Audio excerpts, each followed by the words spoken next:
ধন্যবাদ। হ্যাঁ, প্রথমেই আমি আল্লাহর কাছে শুকরিয়া জানাচ্ছি যে আমরা ভোটটা দিতে পেরেছি দীর্ঘদিন পরে।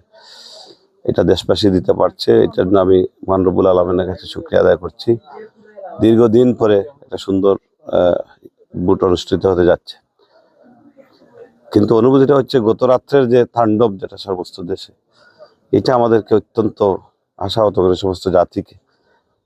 আমরা তো এই নির্বাচনটা এইভাবে আশা করেছিলাম না। আমরা চেয়েছিলাম অত্যন্ত ফ্রি ফেয়ার একটা নির্বাচন হবে, কিন্তু যেভাবে টাকার ছড়াছড়ি, ভোট কেন্দ্র দখলের চেষ্টা, যেভাবে প্রিজাইডিং পোলিং অফিসাররাদেরকে নিয়ে কিছু জায়গায় ঘটনা ঘটছে, আমাদের কর্মীরা সারা রাত পাহারা দিয়েছে।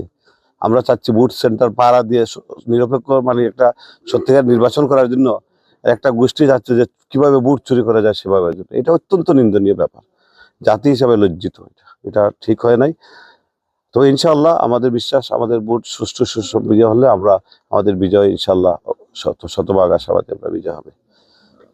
এই ক্ষেত্রে আপনি যেটা বলছেন, আমরা স্পষ্টভাবে যেহেতু নির্বাচন হচ্ছে, স্পষ্টভাবে জানতে চাই গতকাল রাতে আপনার আসলে কি হয়েছে এবং কারা এটা করেছে, বিনিময়ে বা তার প্রতিবাদে আপনারা কি করেছেন, বা এখানকার সারাদিন, এখন মাত্র দিনের শুরু, সারাটা দিন বাকি আছে, যে সুষ্ঠু পরিবেশ নির্বাচন কমিশন বলেছিল, সেই জায়গা থেকে আপনাদের পদক্ষেপটা আসলে? না, আমরা জায়গায় জায়গায় চেয়েছি, আমাদের লোকজন পাহারা দিয়েছে। টাকা ছড়াছড়ি, যেটা অবৈধ অর্থের ছড়াছড়ি, সেটা প্রতিরোধের জন্য কেন্দ্র পাহারা দিয়েছে।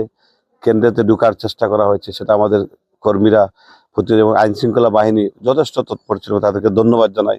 সারা রাত্র জেগে তারা সেটা প্রতিরোধ করতে পেরেছে, সেটুকু এর জন্য তাদেরকে ধন্যবাদ জানাই। তাদের আন্তরিকতার কোনো অভাব ছিল না।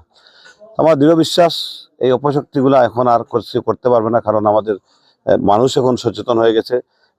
জনপ্রতিনিধিদের মুখে সেটা আর করা তাদের জন্য সম্ভব হবে না। রাতের এমন প্রেক্ষাপটে দিনের সংখ্যা আছে কিনা, শেষ পর্যন্ত আসলে কি হতে পারে?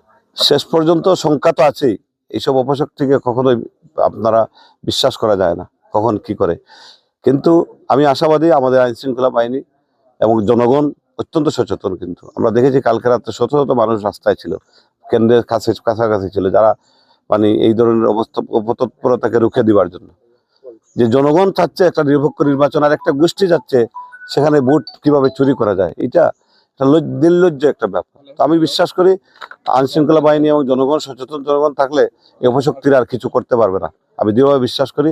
এবং বিশেষ করে আমার আসনের বিয়ানীবাজার এবং গোলাপগঞ্জের জনগণ অত্যন্ত সচেতন, এখানে সেটা করতে পেরে উঠতে পারবে না ইনশাআল্লাহ। ধন্যবাদ।